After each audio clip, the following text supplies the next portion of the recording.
నాకు మీరు దూరంగా లేరు, నేను మీలో దగ్గరగానే ఉన్నాను.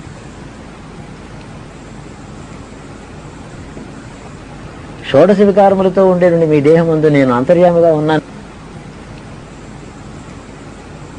మీ షోడశ వికారములతో ఉండేటువంటి దేహం ముందు మీ మనోగతమైనటువంటి అహంభావం ఏదైతే ఉన్నదో అది దుఃఖం వల్ల నన్ను చేరుతోంది. నన్ను జ్ఞానం వల్ల చేరండి లోపల ఉండే వస్తువును. మీరు నన్ను నిరంతరము ధ్యానం చేసి బాగానే ఉంది భక్తితో దుఃఖపడుతున్నారు. కానీ ఈ దుఃఖం అంతర్యామిగా ఉన్న నన్ను మీరు చూసుకునేటట్టయితే ఆనందంగా పరిణమిస్తుంది.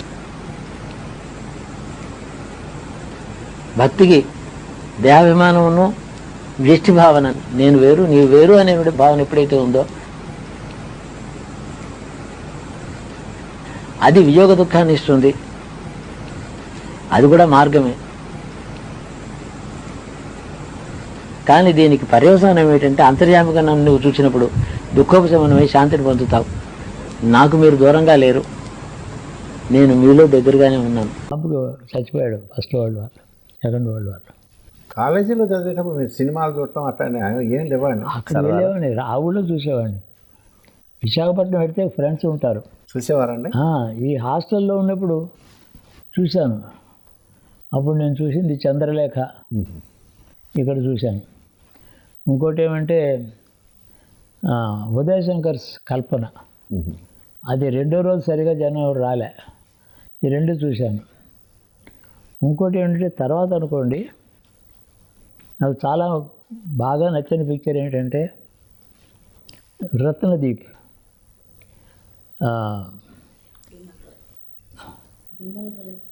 బిమల్ రాజ్ రత్నదీప్.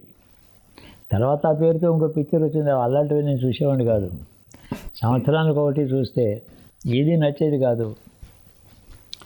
పైగా ఏదో కథ చూపించి నడిపిస్తాడు.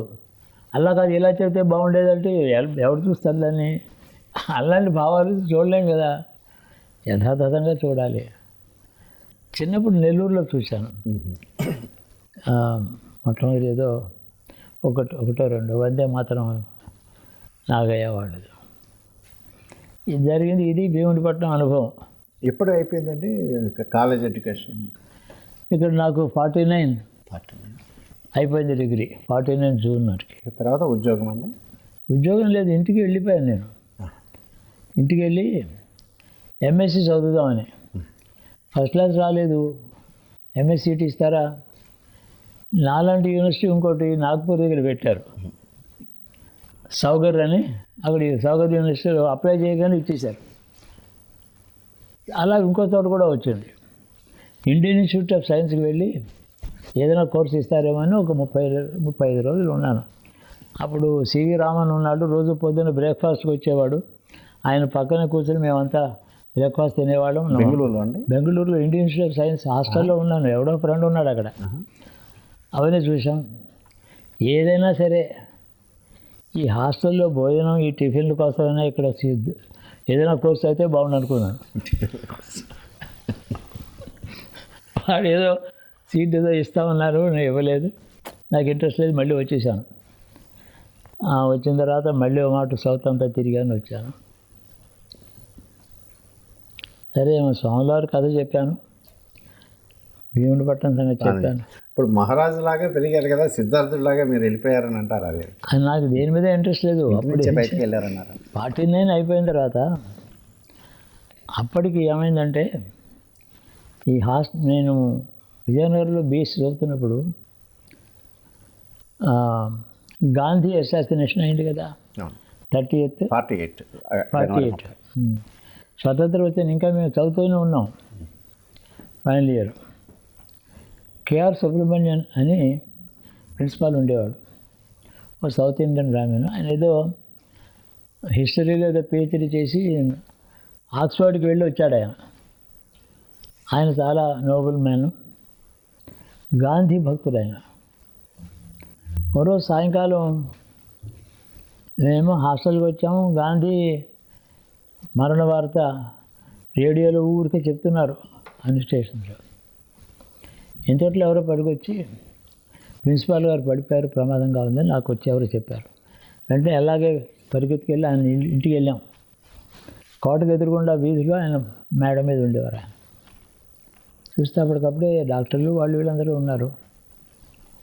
ఆయన ఏం జరిగింది అని అంటే, అక్కడ ఉంటాడు హాస్టల్ కాలేజీ క్లార్క్ అక్కడ ఉంటాడు. ఏం లేదు, వచ్చారు కాలేజీ వచ్చారు, కండువాలా తీసుకెళ్ళి అక్కడ పెట్టి రేడియో ఆన్ చేశారు. గాంధీ అసాసినేషన్ మాట విన్నారు. బాబుజీ బాబుజీ యూఆర్ గాన్, ఇలా పడిపోయాడు.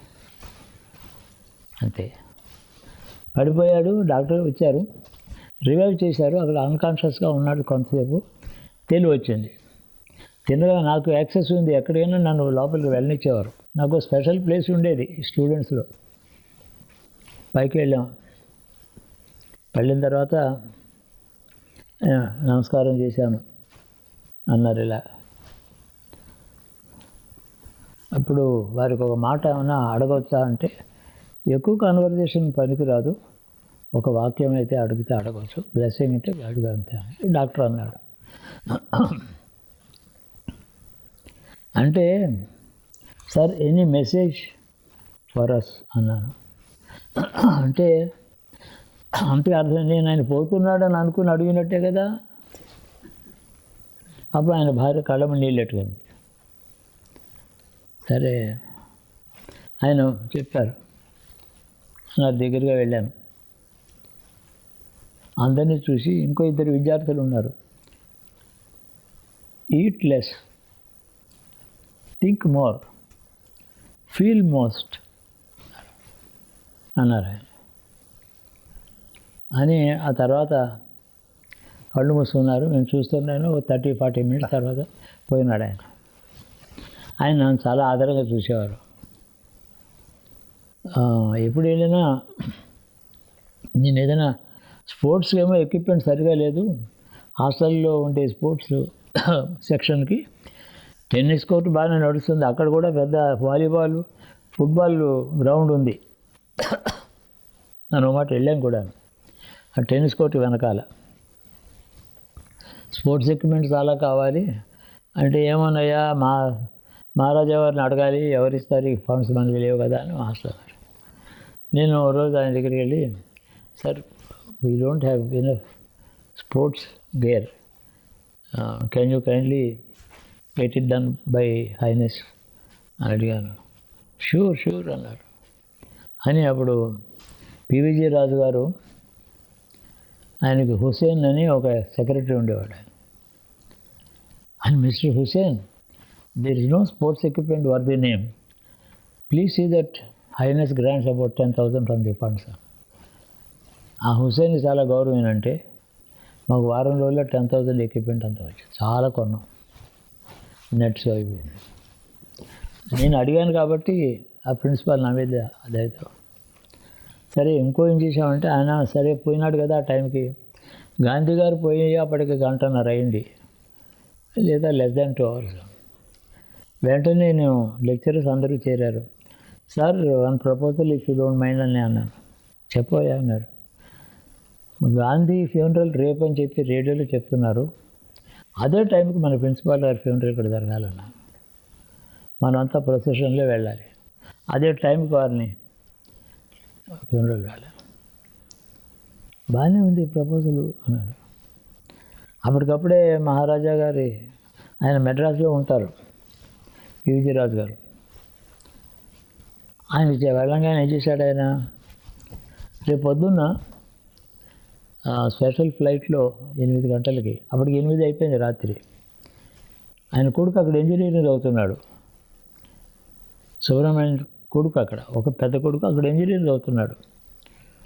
ఆ కుర్రవాడిని స్పెషల్ ఫ్లైట్లో పివిజి రాజు గారు ఒక 12 కిలోలు చందనంతో ఇక్కడ పంపించాడు. ఆయన గంధపు చెక్కలు 12 కిలోలు కొడుకుని ఫ్లైట్ ఇచ్చి పంపించాడు.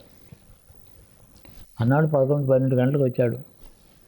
ఏదో కార్యక్రమాలు చేసుకున్నారు. వాళ్ళు తమిళియన్ బ్రాహ్మిన్స్ కదా, వాళ్ళు ఎవరో ఉన్నారు, వచ్చేసారు. సాయంత్రం కరెక్ట్గా బయలుదేరాం. అది సుమారు అప్పుడు నాట్ లెస్ దాన్ 5,000 మంది ఉంటారు. అందులో 2-3 వేల స్టూడెంట్సే.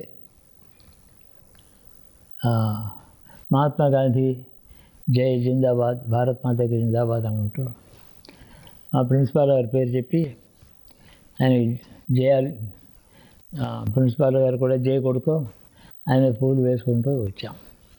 సరిగ్గా ఫ్యూనరల్ ఆ గంధం చెక్కలన్నీ పెట్టాం, అంటించాం. అదే టైంకి గడియారం చూసిన టైం అది జరిగిపోయింది. ఆయన ఎంత దేశభక్తులు అంటే, దేశభక్తి లేకపోతే వాడు మనిషే కాడనేవాడు. పీహెచ్డీ చేస్తే డబ్బు సంపాదిస్తే ఏమైతే, దేశభక్తి అనేది అంటే దేశభక్తి man who has no devotion for his motherland is remember it's like not recognising and respecting his own mother. It is such a sin అనేవాడు ఆయన, చెప్పేవాడు బాగా. ఆగస్టు 15 రాత్రి కూడా జెండా ఎగరేసాం, దీపాలు పెట్టాం, అన్నీ చేసాం. అంతా ఆడవాళ్ళు ఒక పిల్లలు అందరూ కూడా మందే మాత్రం పాడాం, అంతా చేసాం. పాడేవాడిని కొంచెం. అప్పుడు ఆ రోజుల్లో హాస్టల్లో సాయంకాలం ఎప్పుడైనా కల్చరల్ మీట్ ఉంటే ఉండేది, నేనే మాట్లాడేవాడిని. కాసేపు చరిత్రను గురించి మాట్లాడేవాడిని, హిస్టరీ. ఈ స్వతంత్రం రావడానికి ముందు ఏం జరిగిందో ముఖ్యంగా నేను అన్ననే పంజాబ్ డివిజన్ గురించి చాలా గొడవ అయింది. ఫిబ్రవరి నుంచి మే ఎండింగ్ దాకా రాడ్క్లిఫ్ కమిషన్ డిస్కస్ చేసింది. లాహోర్ ఏమో ప్రిడామినెంట్లీ హిందూ సిటీ అది. అప్పుడే ఒక 46 నుంచే ముస్లిమ్స్ వచ్చి ఆక్యుపై చేసుకున్నారు. హిందూ పాపులేషన్ తగ్గిపోవడం మొదలెట్టింది. లాహోర్ ఎలాంటిదంటే ఒక 100 పైన స్వామీజీస్ ఆశ్రమాలు ఉండేవి, కాలేజీలు ఉండేవి. ప్రతి ఆశ్రమంలోనూ కాలేజీలోనూ సంస్కృతం చెప్పేవారు, వేదములు శాస్త్రాలు చెప్పేవారు. ప్రతి ఆశ్రమంలోనూ ఈ భక్తులు సంస్కృతంలో మాట్లాడడం ఇలాంటివి చేశారు. గొప్ప ఆయుర్వేదిక్ కాలేజ్ అక్కడ పెట్టారు. అంటే స్వతంత్రానికి 10-15 సంవత్సరాల ముందు అనుకుంటాను. లాహోర్లో మెయిన్ రోడ్ మీద ఉంటుంది అది. భారతీయ ఆయుర్వేదిక్ కళాశాల ఏదో ఉంటుంది. ఆంధ్రదేశంలో డి గోపాలాచార్యులు గారని స్వర్ణ మకరధ్వజం ఆయుర్వేద ఆశ్రమం అయింది. ఆయుర్వేద మందులు చేసి అమ్ముతూ ఉండేవారు. ఆయన ఫోటో కూడా ఉండేది, డి గోపాలాచార్యులు. ఈయన గొప్ప ఆయుర్వేద వైద్యుడు, పండితుడు. ఈయన పిలిచి శంకుస్థాపన చేయించారు లాహోర్లో. ఈ ఆంధ్రదేశం నుంచి డి గోపాలాచార్యులు వెళ్ళి అక్కడ శంకుస్థాపన చేశారు. ఆయన పేరుతో కూడా అక్కడ ఉంది, సెలవు ఉంది అక్కడ. ఆయుర్వేదంలో ఆ కాలేజీలో ముందర ఈ దేవత ఉన్నాడు కదా ఆయుర్వేదానికి, ఆ సూర్యుడును ధన్వంతరి పిక్చర్ అక్కడ బొమ్మ పెట్టారు. అలాంటి పట్టణం అది. ఒక్క 50% కూడా లేకుండా వెళ్ళి తరిమేశారు. అప్పుడు ఈ రాడ్క్లిఫ్ కమిషన్తో మనవాళ్ళు చాలా వాదించారు. లాహోర్ ఇండియాకి రావాలని. వాడు పడనివ్వలే. అప్పుడు ఏం జరిగిందో మొత్తానికి మీకు పుస్తకాలు చదివితే బాగా తెలుస్తుంది. పంజాబ్ డివిజన్లో మొత్తం అంతా ఆంధ్రదేశం మొత్తం భారతదేశానికి స్వతంత్రం వచ్చినప్పుడు పెద్ద విషయం ఏంటంటే పంజాబ్ డివిజన్. ఏ భాగం ఎవరికి వెళ్ళాలి, ఆ నదులు ఎక్కడికి పోవాలి, లాహోర్ మాట ఏమిటి. రావల్పిండి దాకా కొన్ని భాగాలు ఉన్నాయి హిందూ డామినేటెడ్. ఆ విధంగా వచ్చారు. సుమారు మీకు చూపిస్తాను ఎవిడెన్స్ కూడాను. 2,42,000 మంది లాహోర్ నుంచి అమృత్సర్కి నడిచి వచ్చారు హిందువులు. చూపిస్తాను ఆ దగ్గర. సరే, ముస్లిమ్స్ కూడా ఎక్కడి నుంచి వెళ్ళారు, వాళ్ళ సంఖ్య కూడా ఎక్కువ చూపించారు. ఇళ్ళు వాకిళ్ళు అన్నీ కూడా సర్వనాశనం అయిపోయినాయి. కొన్ని గ్రామాల్లోంచి ఆ రేఖలా పెన్సిల్ గీసేసాడు వాడు రాడ్క్లిఫ్. ఒక ఇంట్లో సగంలోంచి వెళ్ళిపోయిందని చెప్పారు ఒక తోట.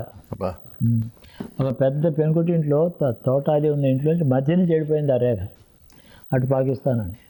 అలాగా అడ్డకోలుగా తీసి పారేశాడు. మరి ఇంకో మార్గం లేదు. అతను అనడానికి వీలు లేదు, జరిగిపోయింది. ఈ స్వతంత్రం నాడు మేము రాత్రి, మా ప్రిన్సిపాల్ గారు కూడా ఉన్నాడు, జెండాకు వందనం చేశాం. ఆయన 5 నిమిషాల తర్వాత కళ్ళు తడి తుడుచుకున్నాడు. ఆయన నాకు కళ్ళము నీళ్ళు వచ్చాయి. ఎక్కడ మహాభారత కాలం నుంచి, అంతకుముందు రామాయణ కాలం నుంచి ఒకటే దేశం, ఒకటే రాష్ట్రం, ఒకటే భాష, ఒకటే సంస్కృతి, ఒకటే మతం, ఒకటే జాతి. అలాంటి భారతదేశం 10,000 సంవత్సరాల నుంచి ఒక దేశంగా ఉన్నది, ఒక కల్చర్లో ఉన్నటువంటిది, ఒక వేదమతంలో ఉన్నటువంటిది అడ్డంగా చీలిపోయింది. 3 ముక్కలు చేసేశారు. మా అందరికీ దుఃఖం కలిగింది. జెండా మాత్రం గౌరవంగా చేసాం. యువతలు వచ్చి అక్కడ మన మెట్లు ఉన్నాయి, మెట్ల మీద కూర్చుండిపోయాను నేను. మెట్ల మీద కూర్చుంటే నన్ను చూస్తున్నారు మా ఫ్రెండ్స్ అందరూ కూడా. ఏడుస్తున్నాడు ఆయన కళ్ళము నీళ్ళు పెట్టుకున్నాడు ప్రిన్సిపాల్. అంటే ఆ స్వతంత్రం వచ్చిందన్న సంతోషం అప్పట్లో చాలామందికి లేదా అండి? మాకు లేదు. తెలియని వాళ్ళు, స్వతంత్రం వచ్చిందని అనుకునే వాళ్ళే ఎక్కువ, దుఃఖించిన వాళ్ళు, విషయాలన్నీ తెలిసిన వాళ్ళు దుఃఖించారు. ఓకే. జూన్ 3వ తారీఖు వైస్రాయ్ అనౌన్స్మెంట్ అండి. 15th ఆగస్ట్ అయిపోతుంది అంటాడు. అయిపోయింది. 100 days కూడా లేదు. అంతకుముందు ఫిబ్రవరి నుంచి ప్రిపేర్ అవుతున్నారు. పంజాబ్ డివిజను, బెంగాల్ డివిజన్, ఈ ఇష్యూస్ మాట్లాడుతున్నారు. బెంగాల్లో డైరెక్ట్ యాక్షన్ నుంచి సూరావర్ది నిన్న ఆమోదంతోనే భయంకరంగా చంపేశారు. అక్కడ పెషావర్ దాకా కింద వరకు ఉన్నటువంటి హిందూ కుటుంబాలు, వ్యవసాయాలు ఉన్నాయి బాగా.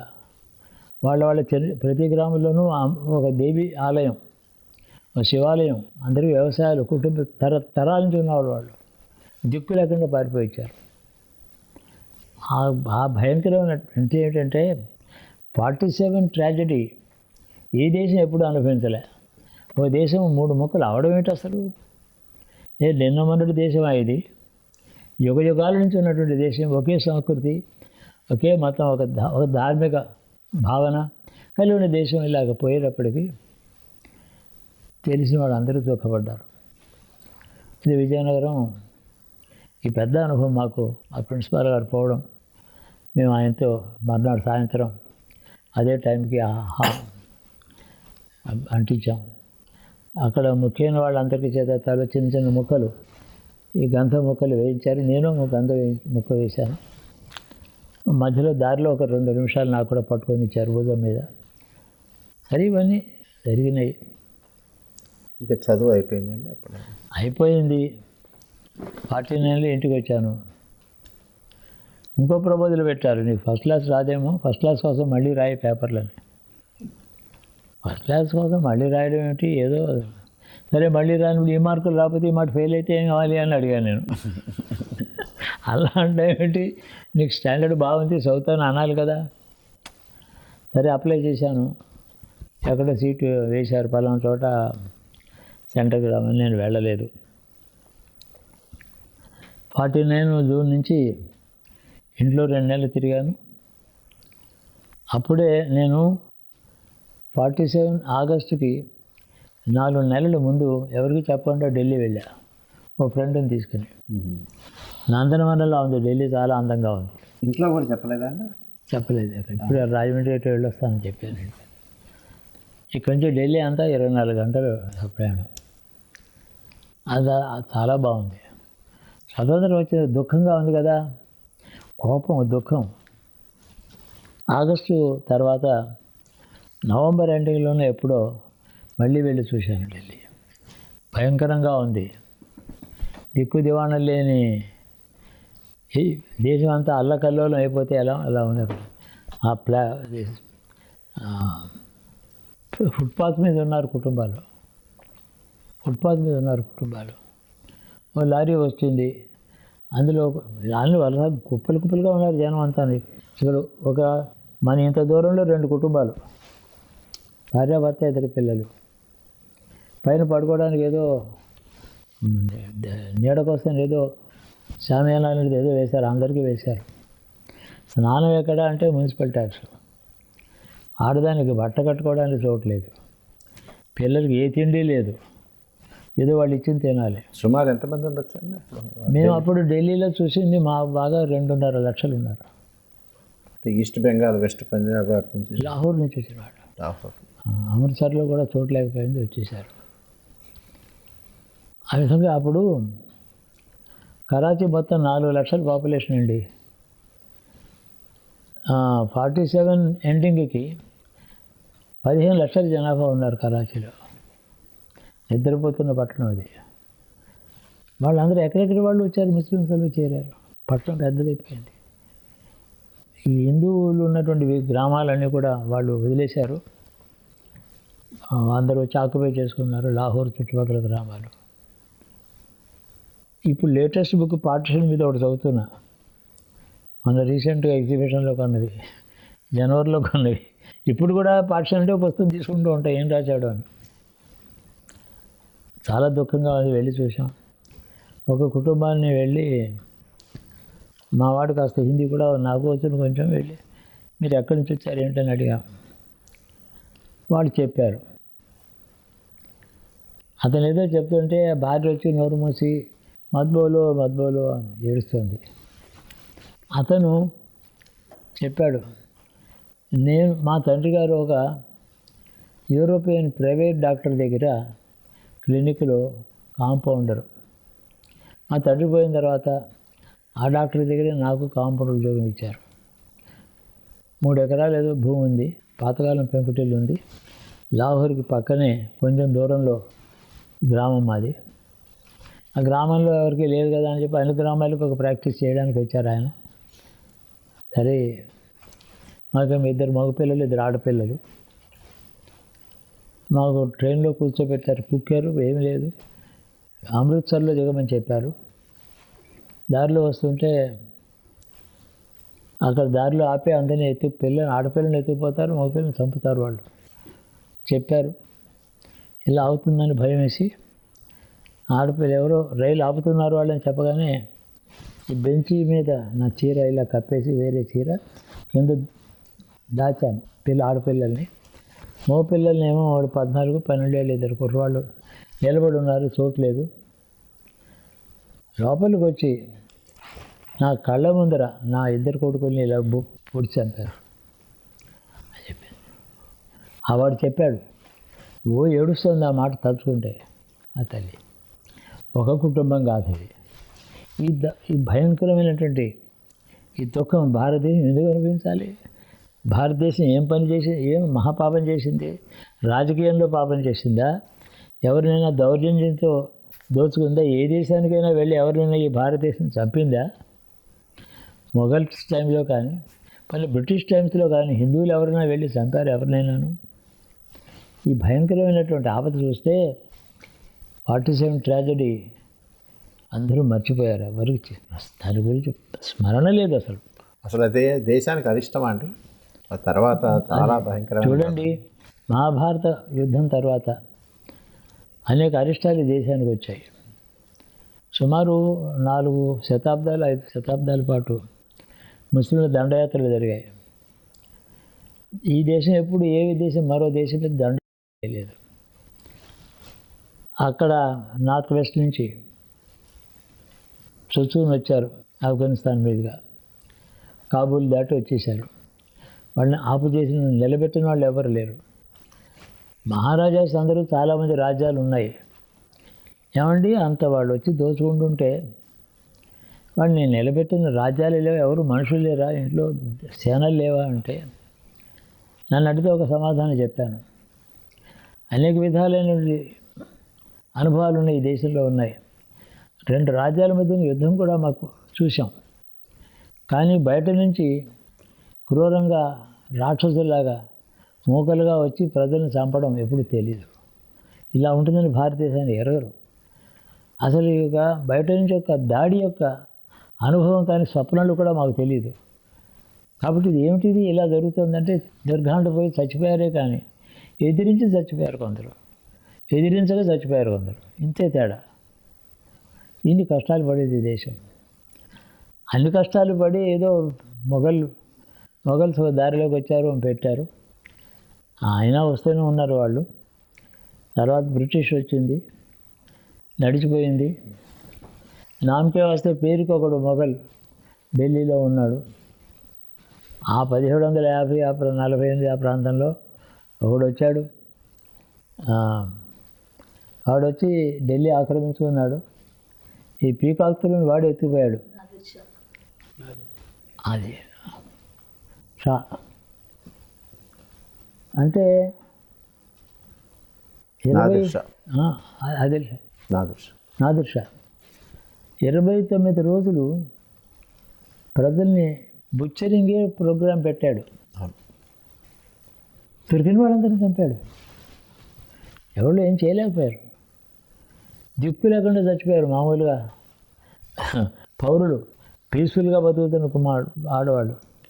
ఒక చోట ఎక్కడో చదివాను, వాళ్ళు అలా ఆక్రమించుకున్నాడు కదా, దోచాడు కదా, దోచేసుకున్నాడు కదా, ఇది చంపడం ఎందుకు చేశారంటే, ఓ బ్రాహ్మణుడు ఇంత పిలక పెట్టుకొని రుద్రాక్షమాలు వేసుకొని చేతిలో కర్ర పట్టుకొని కొడుతూ నడిచాట రోడ్డు మీద.